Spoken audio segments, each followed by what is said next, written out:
going to recommend to not consent to your nomination for chair of Land and Natural Resources. I was going to make some remarks. I think there's some other committee members who want to make some remarks too. Before I do, I want to recognize your family. I know it's been very, very difficult for you folks to sit here and listen to all of the testimony and to have read some of the things, online and in the paper, and I know what that's like. I know what that's like to sit there with my family next to me.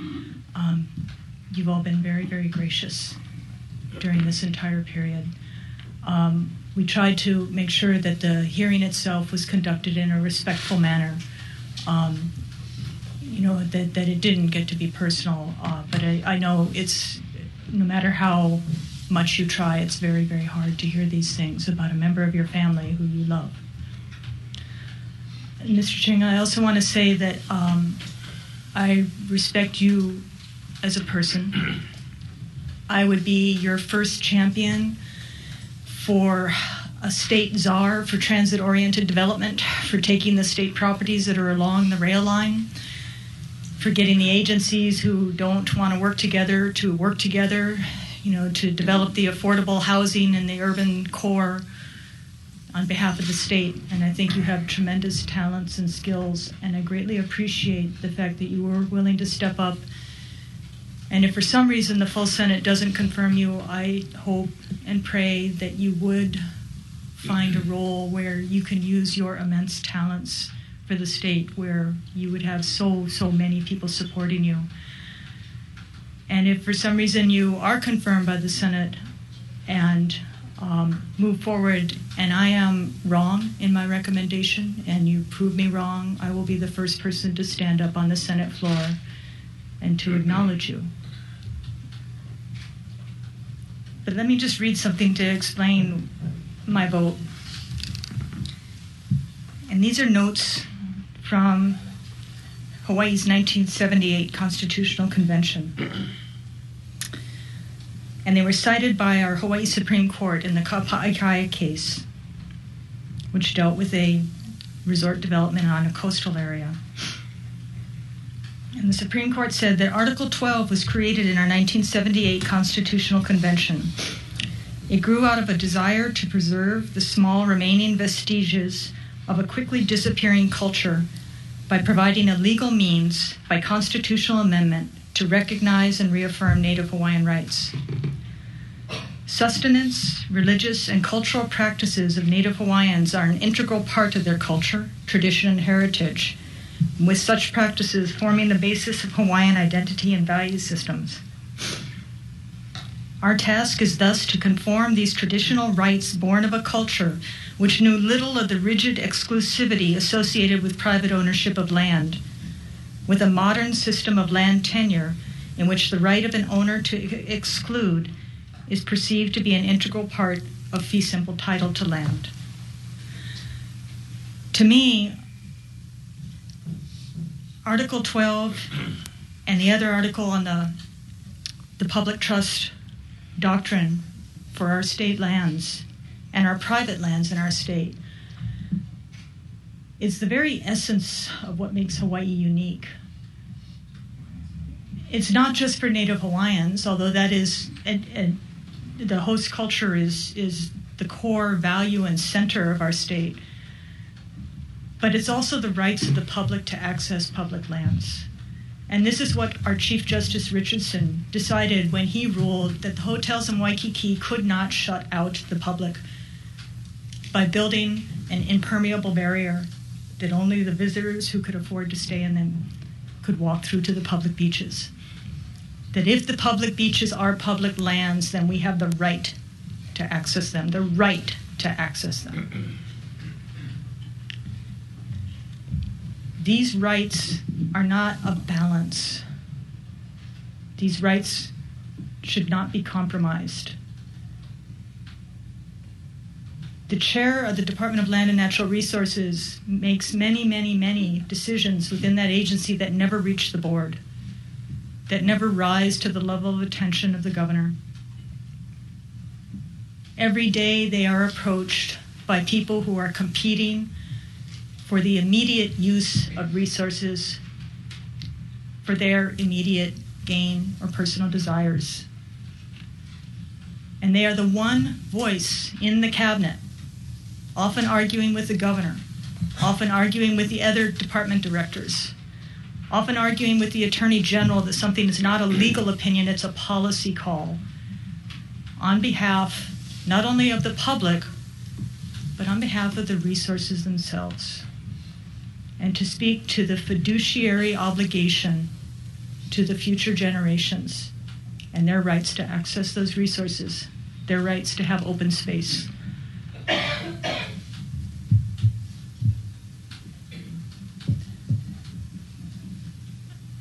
I listened very closely when you spoke, both here as well as in the other groups that you met with, and some of the things were put up on YouTube and watched them. And I just didn't see that commitment and understanding on these constitutional rights and on the rights and values of the resources just in their natural state, and how to weigh that against the demands of private property owners for the immediate profit at the expense of the long-term resources. And so for that reason, I have to vote down or recommend that we vote against your nomination as chair of the Department of Land and Natural Resources. Any other members?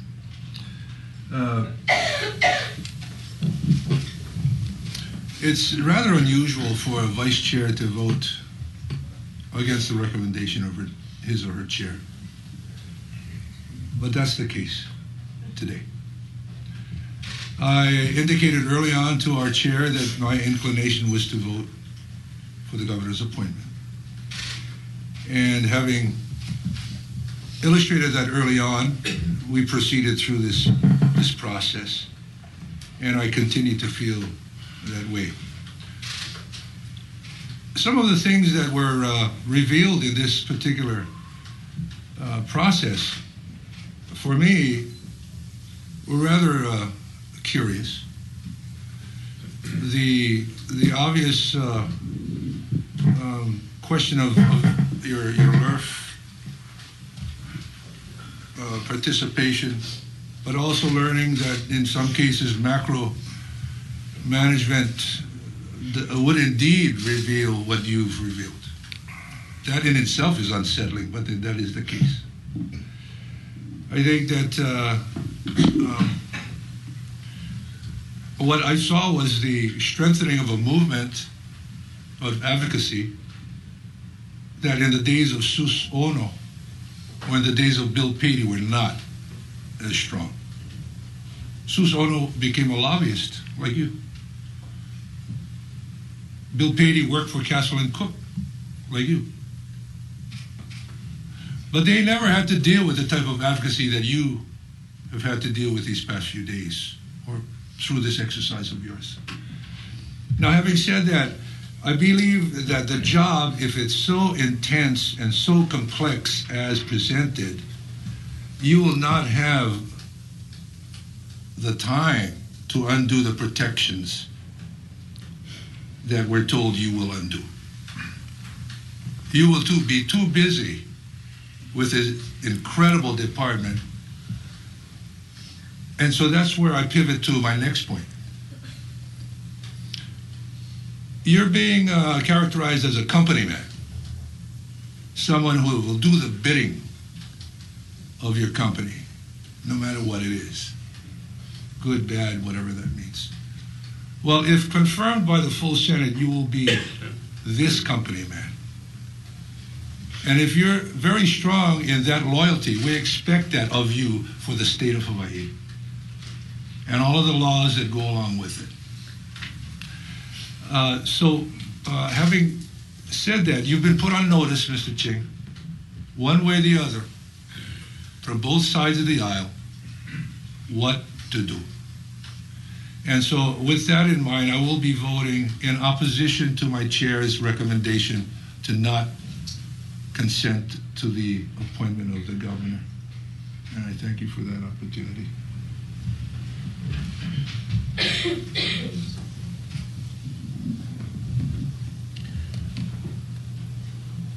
Second. Okay. Thank you, Chair.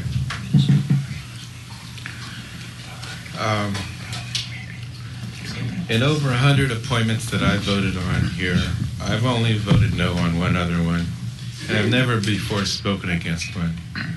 It's very difficult to do, and I feel that I owe it to the nominee and the process to explain myself as clearly as possible.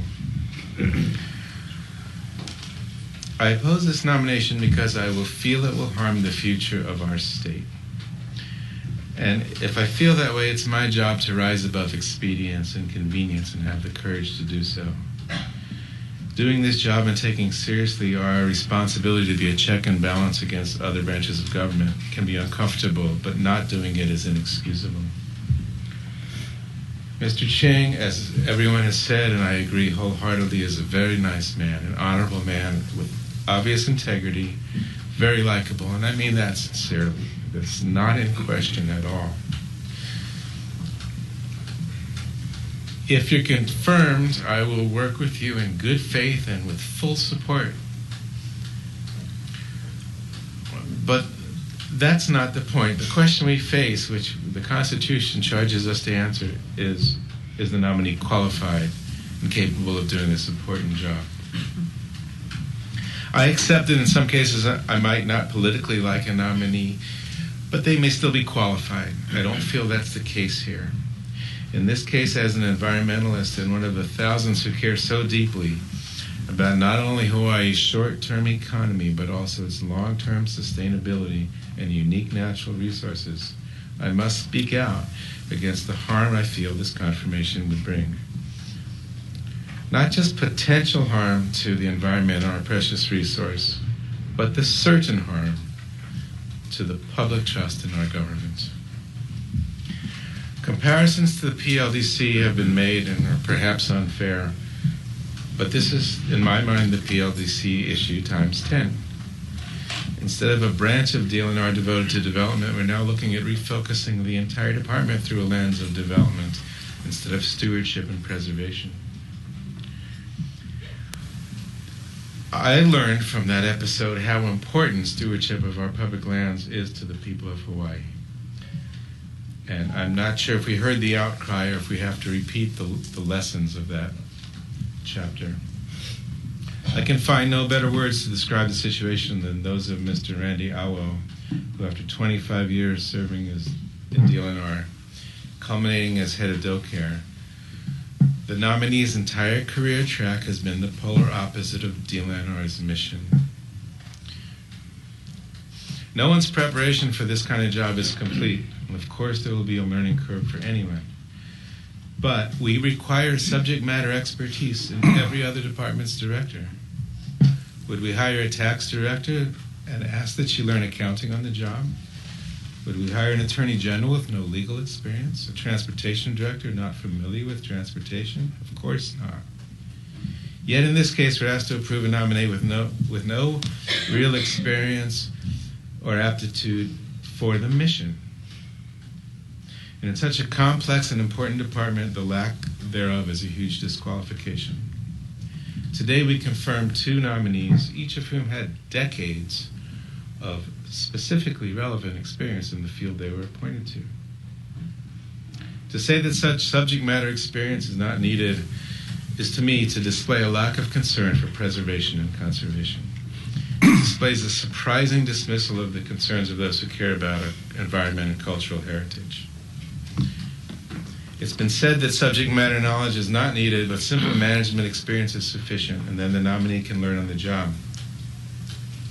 But this nominee's management experience in no way compensates for the lack of subject matter knowledge. Most of his experience is lobbying and development, not management. The nominee has several times referred to land as a piece of dirt. I understand it's just an expression, but it's telling. not as aina, not land, not an important resource, but a commodity to be used and profit extracted from it. I find this troubling and indicative of the mindset of a developer versus that of a conservationist, or even someone who has a balanced view of such issues. On endangered species, the nominee has told us correctly that we must evaluate, prioritize, and try to save the most important ones. This is true. But to a biologist or a conservationist or a lover of God's creation, there are no unimportant species. Just like pieces of dirt, once they're gone forever.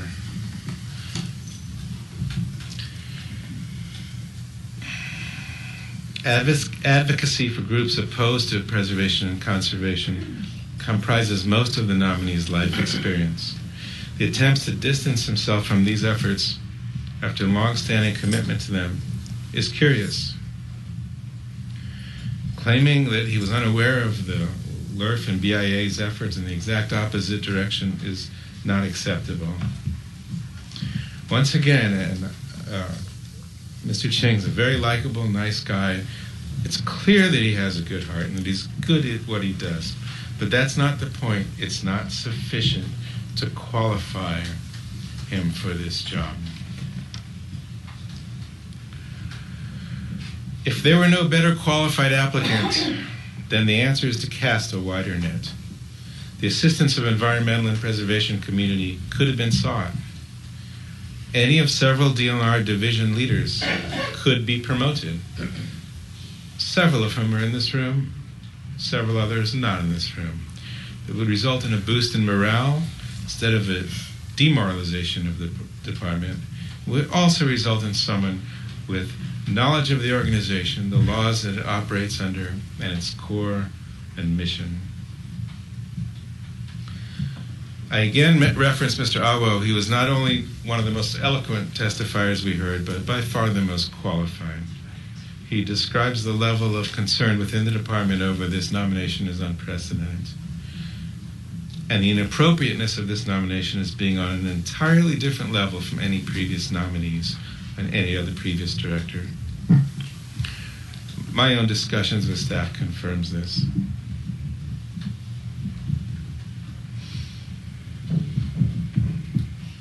Support for this nomination, aside from other appointees, comes almost exclusively from the development community. This glaring fact is really as important to me, and as telling as the opposition from the preservation community. This is not a development department. This nomination is anathema to this department's mission. The distrust and disillusionment of those who hope for a more fair, honest, and open government is palpable. I need not point out the perception of revolving door among lobbyists and important positions of public trust. We all know how that works, and today we expect better. What do we do with 90+% opposition from the public? If we remove development interest groups and appointees, the opposition is 98%. How cynical and arrogant would we be to ignore this? Mr. Awo described the attempts to marginalize the opposition as irresponsible, and I agree. People who volunteer their time to defend the environment are not special interests. I stand with those who genuinely take the DLNR's mission statement to heart. And we are united that this choice is not only is wrong, we are united as no other issue other than the PLDC has united us for the same reasons. As Mr. Awo implored us to do, I urge my colleagues to put aside political expedience, do what's right for Hawaii now. If we take our duty to advise and consent seriously, and if we care about good government and public trust, if we care about the will of the people we were elected to represent, if we take stewardship of Hawaii's public resources seriously, then we must reject this nomination. Thank you, Chair.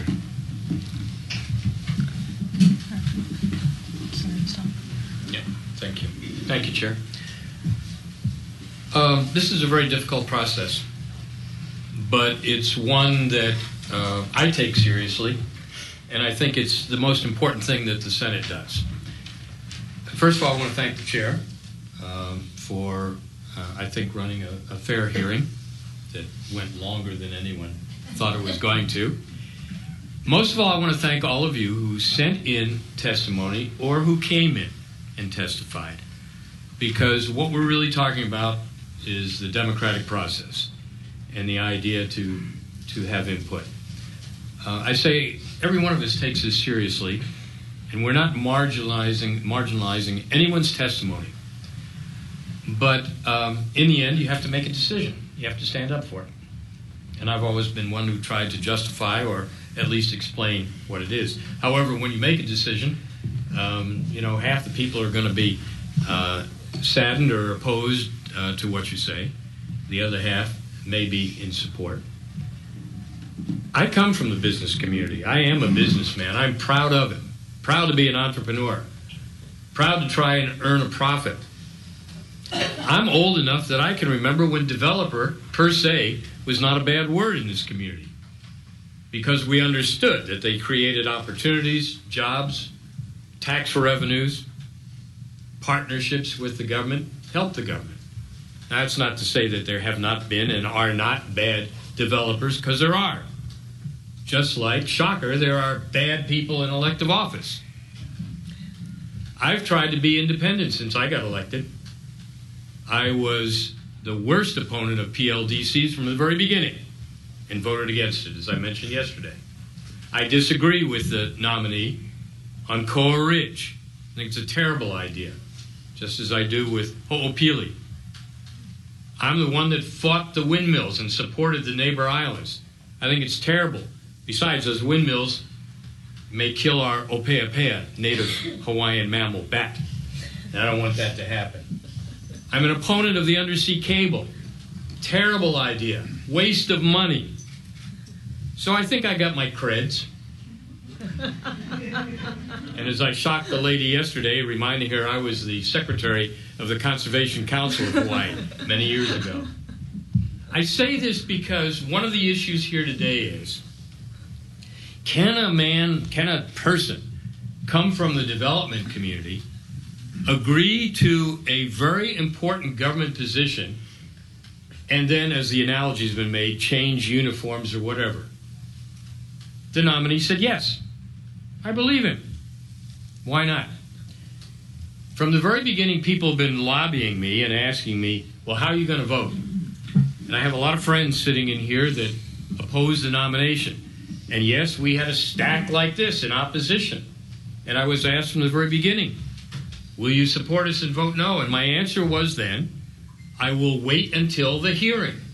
That's what the process is all about. To listen to all of you, to listen to him, to ask questions. And that's what I've tried to do. Now, a couple points. The nominee has said on many occasions, to derision from some people, that he would obey the law. Gee, if all of us would do that, what a better legislature you would have. Because we don't obey the law. So I think as a beginning, that's an excellent starting point. The other thing is, can he really be expected to give up his friendship with his developer friends and past positions? He says he will. I saw in the 9 hours yesterday and today no smoking gun of any illegal activity that he's done, any ethical problems that he's had, any question of integrity or character. But we're not voting on a nominee because he or she is a nice guy, or because, as one of the testifiers said yesterday, well, he's tall and handsome. I don't care about any of that. What I care about are several things. Number one, this is the governor's nomination. In the years that I've been here, I've only voted against 2 governor's nominations, and I thought for very good reason. But I think that the governor may know more than many of us. I call to mind the recent nomination of the chairman of the PUC, the Troubled Public Utilities Commission, that has so much to do with our daily lives. There was chatter that this nominee had no background in utilities or energy or anything else, and there was grumbling. not to the extent that we've had in this hearing. That appointment was confirmed. And within 1 week, that person who had no experience or anything else, as opponents said, told Hawaiian Electric what the law was going to be and what they had to do in terms of solar roofs, which couldn't be done by this legislature in 2.5 years. He did it in 1 week. When a nominee comes before us and we ask him questions and give him a public colonoscopy, as we did for the last day, you have a choice. You can believe what the nominee says or not. You can believe what the governor says or not. And those people that say, well, this is going, if this nomination goes forward, and I don't know what's going to happen on the Senate floor. Don't know. But if it goes forward, it's going to hurt the governor. The governor is willing to take that risk. He explained to you yesterday why he made this nomination. He sat through all the testimony yesterday, and he's sitting here with us today. To me, that means something. But I'm concerned. Everybody talked about LURF, and I got to tell you, I was never that impressed with LURF coming before the legislature or the executive director or his statements. And many times, even though my background is in business, I discounted what they said because it didn't make sense to me. And I think many of my colleagues did that as well. I was a little disappointed that the nominee did not have more of a knowledge of what the organization was doing since he was sitting on it. But that's beside the point. Everybody pointed at LURF. That's one organization. There were close to 30 environmental organizations, most of whom I have a great deal of respect for. And I know about that effort, that volunteer effort that you folks put in. The vice chairman brought up the difference between 1978, the Constitutional Convention, and now. We have very strong and positive environmental laws. We have very strong and positive environmental organizations. If this person is confirmed, you are not going to let him get away with things. But he has told you he's not going to tear down the laws. I don't know. People came yesterday and said they're scared, they're horrified, they're afraid. Be afraid of ISIS. Be afraid of North Korea. Don't be afraid of a nominee for this position. Because ultimately you have shown you do have the power. And regardless of how the final vote comes out, you are going to keep that nominee's feet to the fire, whether it's this one or somebody else. And that's a good thing. And we all will. The days of somebody walking in because it's a political appointment and doing what he or she wants to do, they're over. And part of that is because of you and because of your activities. But in terms of learning curve and whatever, I think, first of all, that a number of the statements that the nominee made and the comments he made were taken out of context or were used in a way that, while people may disagree, that's not what he said. That's not what I heard. And so I take him at his word. I also heard statements about preservation versus development. And it put a pall on all development. If we don't have some good development in this state, we are going to continue to have our economy get worse than it really is. Now, I know the previous administration used to tell us how wonderful things were and how we turned the corner. We didn't turn any corner. You are struggling. I am struggling. I understand that. But it's not going to be government that's going to pull us out of this because government doesn't have any money. Shocker, the only money that government gets is that it takes from you. And so the idea that an organization like LURF that came in and actually lobbied for developers and landowners' interests, I'm just sorry that they didn't do a better job in many areas. What happened to the idea of free speech? What happened to the idea that we would argue out issues and make our decision? I've had to live with the decisions and the votes.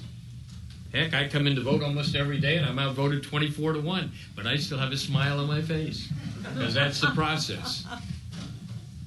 And it's because we do have more transparency and we do have more input. So everything you say and do is important here. But I asked one of the opponents yesterday if her organization had ever voted against any of the nominees for DLNR in the past. And she said, yeah, there were 3 of them, including Bill Patey. They couldn't stand him because he was a big, bad developer. Is he taller than you, Mr. Ching? I don't know. No? You're taller? Okay, good. And then within a very short period of time, Mr. Patey surprised everybody with what he did. Heck, this group even voted against our chairman for DLNR. And I asked them, did they change after she was in for office for a little while? Well, no, they didn't, but that's beside the point. People not only can change, but those of us that are in public office know that our first responsibility is to the Hawaii State Constitution, the United States Constitution, and any mission statement or ethics laws that we have. And if we violate them in any way or don't enforce them, we have remedies for that. Conflict of interest, it's been a joke in the legislature because people get up and say, I have a conflict, and the president of the Senate or the Speaker of the House say, no conflict, and usually they go on. And I tried to recuse myself when I was trying to buy the Star Bulletin, and they don't have a block on the voting thing. They said, oh, just leave the room. I said, I'm not leaving the room, I'm recusing myself. And they couldn't figure out how to do that because it wasn't on the form. This man said he'll recuse himself. Do I disbelieve him? Do you disbelieve him? I don't know. Does he lack many of the skills that many of us would like to see? Yes.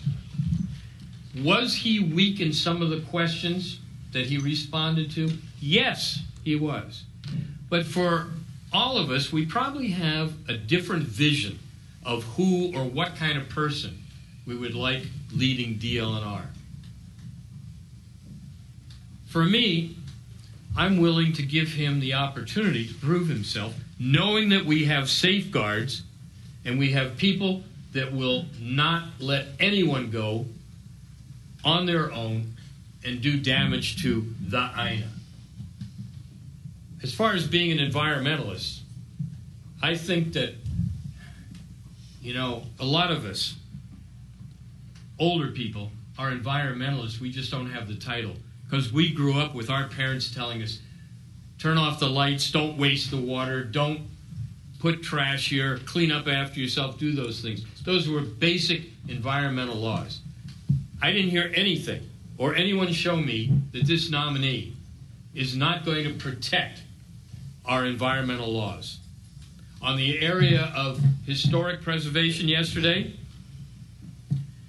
the question was whether or not he was opposed to historic preservation, and he answered no.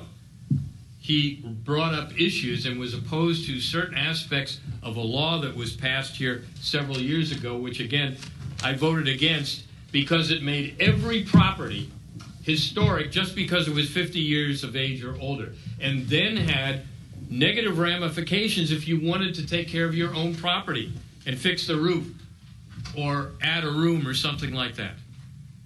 And we have several bills this session that we're trying to remedy what everyone now recognizes were unintended consequences. But he was clear on that answer. And yet some people won't let that go and say he's against historic preservation. Or he won't be an advocate for either increased funding if it's necessary or increased rules that will help the many divisions of DLNR. He said he would do that. For me, I will give him the trust and the ability to do it.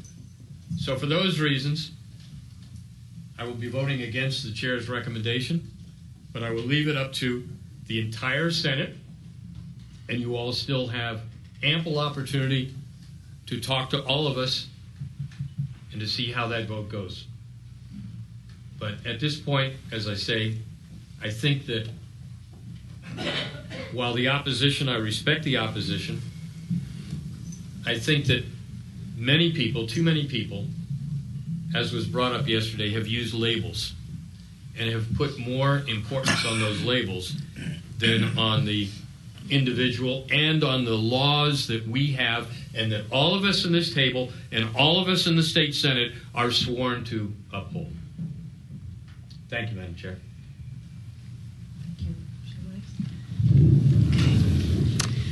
I'm going to support the chair. It's difficult for me. I think, like all of us here, I don't know you, Mr. Ching, so it's definitely not personal.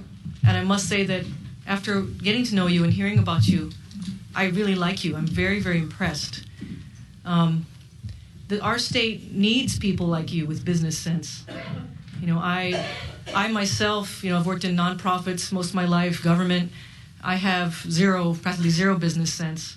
And I know that we really need people like you in government that can help us to really increase our revenues and really maximize our resources. And so I really, that's why it's difficult for me. I really do hope, I'm not sure how the Senate's going to vote, the full Senate. If you are not confirmed, I really do hope that we can find a way for you to serve us, because your skills are very much needed. Somewhere, as Chair mentioned, maybe TODs, DHHL, UH, DBED. I think places like that would be fantastic. And I don't, like I said, I don't know you really, so actually, I could be wrong. And similar to what Senator Ruderman said, if you are confirmed by the Senate, I definitely look forward to working with you, and will definitely commit to working with you in good faith on all the issues that that DLNR deals with. And so for me, I just, I think it's just based on a lot of what was said earlier, that I think you have great skills. I know you're a great man. That's very apparent and obvious to all of us. I just think in a different department, I would like to see you. So that's my reasons. Thank you.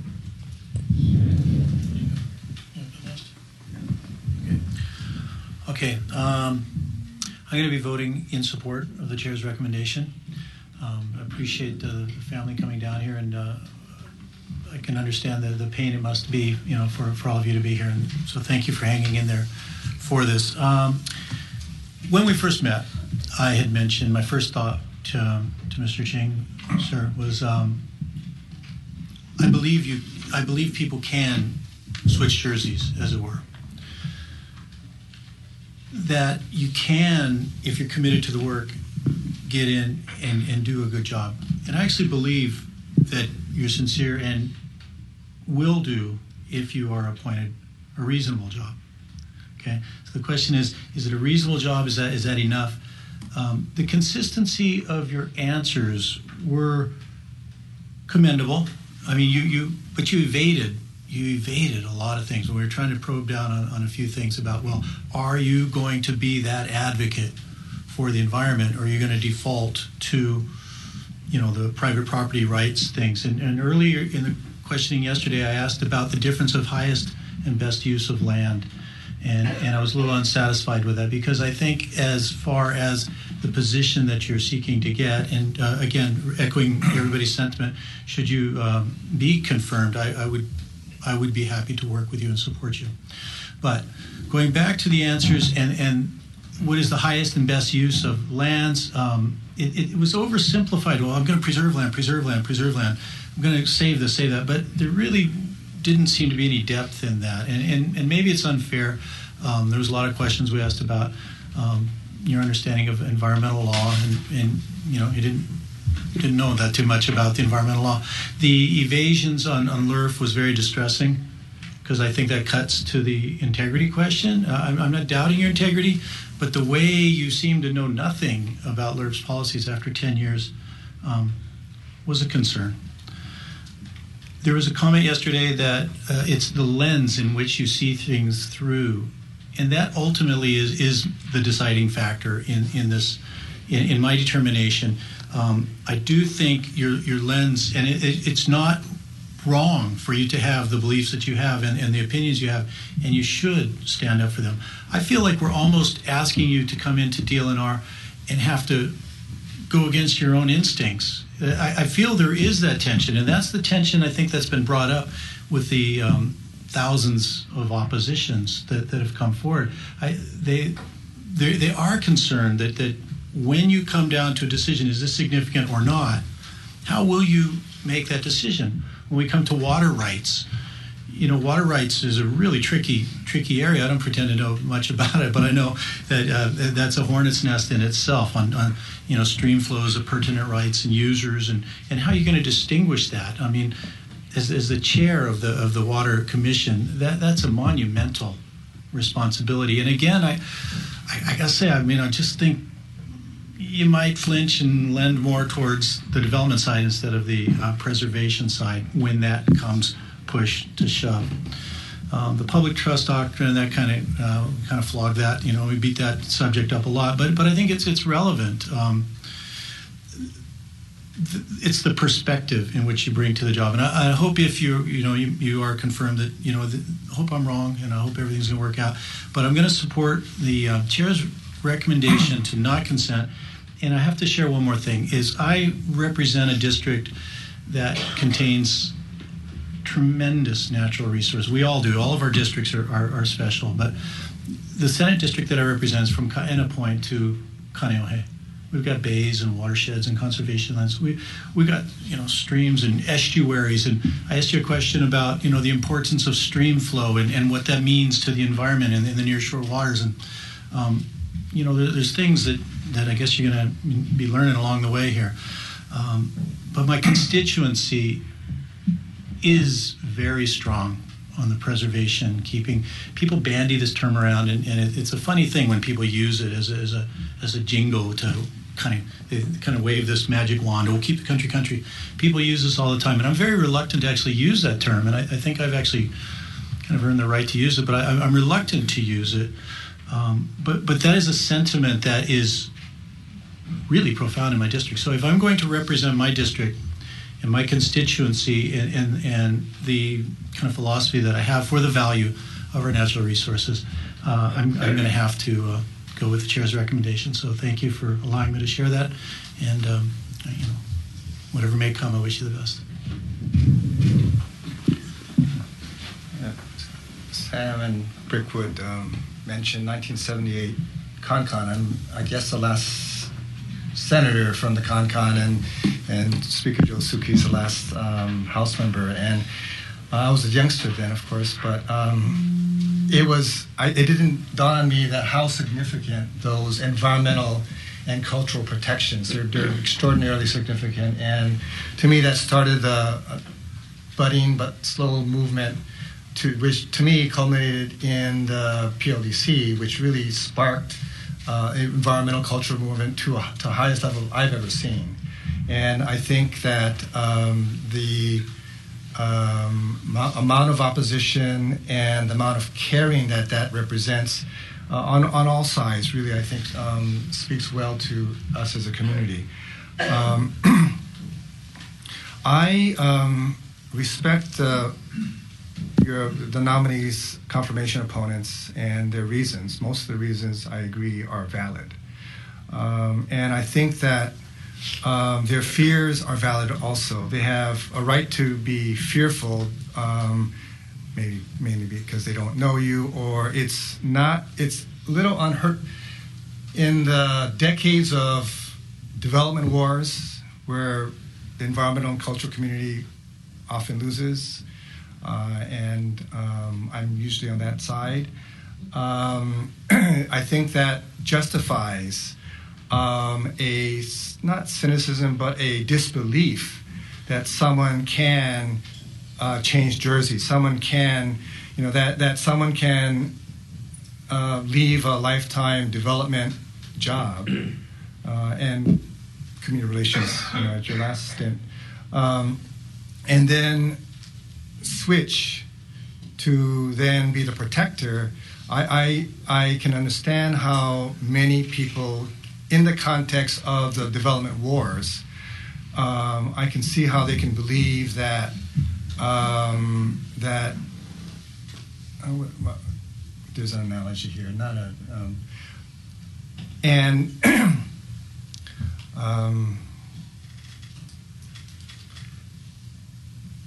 the other, I think, major concern is the lack of competency lack of qualifications to enter the job.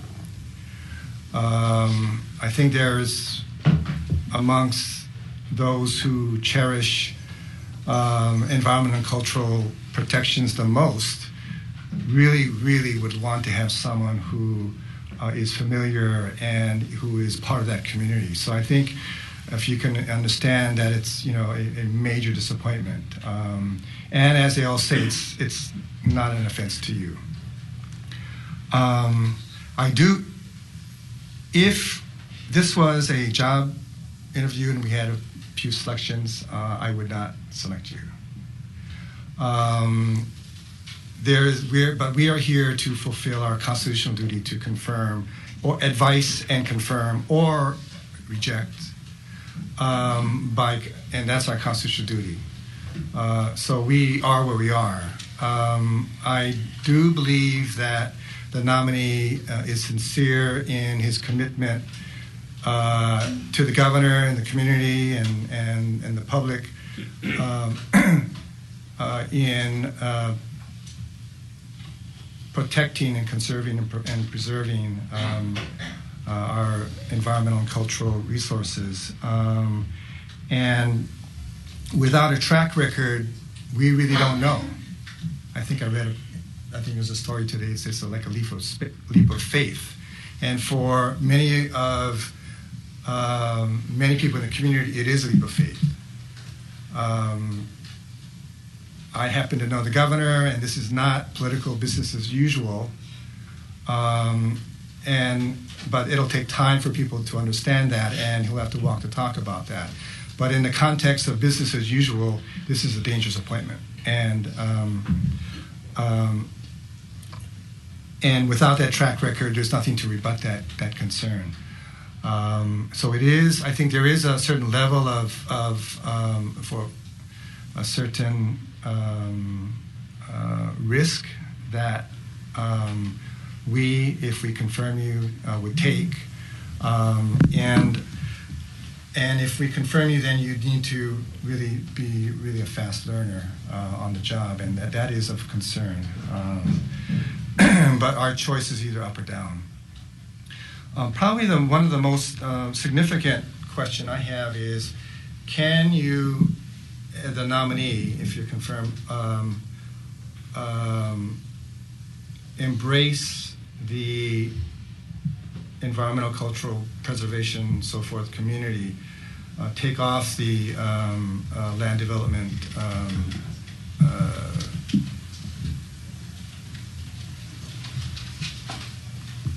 or switch cultures in a way. I'm not sure.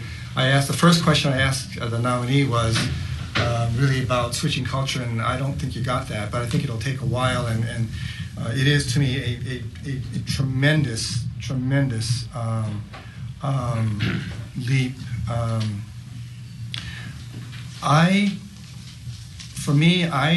With the nominee, if he gets confirmed by himself, I don't think the nominee can make that transition. With support from the board, Land and Natural Resources, the Water Commission, the governor, the legislature, maybe perhaps even people who vote no, and even some of those opponents who vote no. I've come to a place where I am willing to accept the governor's nominee, Carleton Ching. However, in light, or to add light to the significance of the concerns, I will be supporting the chair's recommendation. So on the Senate floor,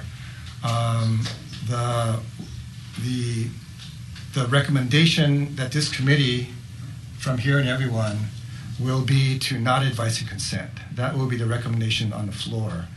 The Senate rules, however, say that the vote will be whether to advise and consent. And on that matter, I will vote yes with reservations. Like a few other, like the chair and Senator Shimabukuro mentioned,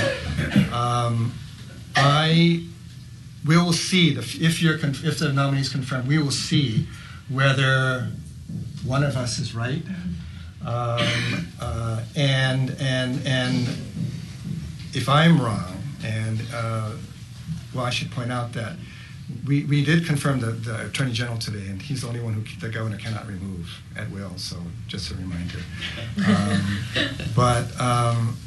And I'm sure people will be talking with the governor, with whoever the director is, and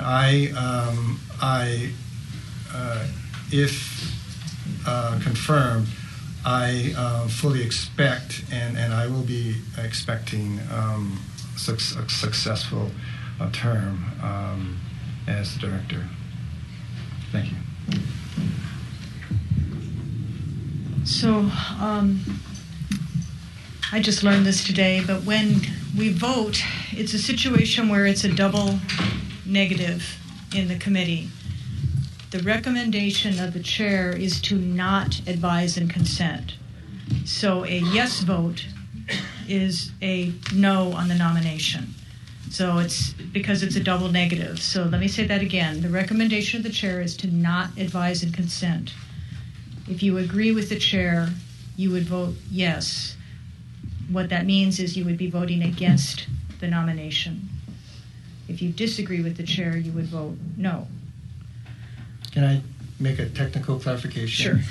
We're voting on what the committee's recommendation to the full Senate would be. Correct. Correct. Yes. And so, as we talked about at the beginning of the process, unlike bills, which may be killed in a committee, a nomination for governor's cabinet must go to the full Senate floor for a vote. So what we are voting on today at the committee level is a recommendation that will go down to the full floor of the Senate for a full Senate vote, probably early next week. So let me just say this again because it is confusing. The recommendation of the chair is to not advise and consent. If you agree with the chair, you would vote yes. If you disagree with the chair, you would vote no. That, Vice Chairman, if you can take the vote. That's very clear. So this committee, through the chair's recommendation, advises the Senate not to consent to GM 514. Correct? Yes. Okay. Having said that, Chair? Yes. Vote aye. No, I'm confused. Took a little while. Yeah. Okay, the Vice Chair votes nay. Senator Ihara? Aye with reservations. Aye with reservations. Senator Riviere? Aye. Senator Ruderman? Aye. Senator Shimabukuro? Aye. Senator Slom? No. It has been adopted, Chair. Thank you. With that, the committee will adjourn.